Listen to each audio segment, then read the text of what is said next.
চলো বিয়ের ভিডিও নিয়ে চলে এলাম। সেদিন ছিল 26শে নভেম্বর।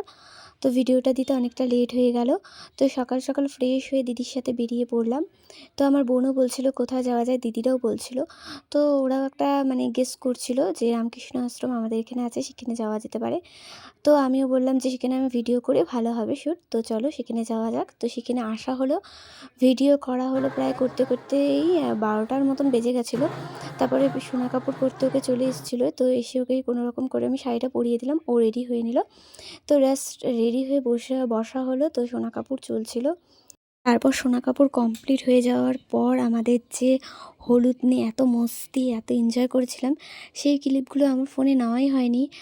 এতটা খুশিতে ফোনে কেউ ভিডিও করার মতন কেউ ছিল না। আর তো চলো, আর রাত্রের লুকটা আমার দেখো কেমন লাগছিল। আমি মেখলা পরেছিলাম, ভাবছিলাম শাড়ি পরবো, তো সবাই পরবে, তো তার জন্য আর পরা হয়নি। তারপরে বর চলে গেল, আর এনজয় সেই ডান্স হলো। হওয়ার পরে এখন ওই বরণ করার পালা।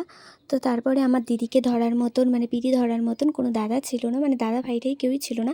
তো আমার বোন আমার দিদি, পিসাতো দিদি সবাই মিলে পিঠি ধরেছিল। এটার ফিলিংস আর এটা মজাটাই ছিল একটু আলাদা আর একটু অন্যরকম।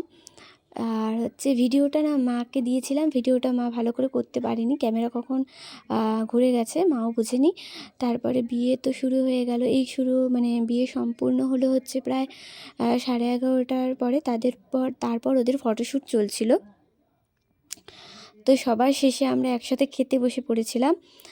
আর দেখো, এ হচ্ছে আমার সবচেয়ে ছোটো বোন, আমাদের বাড়ির। আর সবচেয়ে বড় দিদির বিয়ে হলো।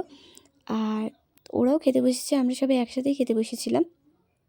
আর ভিডিওটা কেমন লাগলো অবশ্যই কমেন্ট করে জানিও। চলো আজকের মতো টাটা, বাই বাই।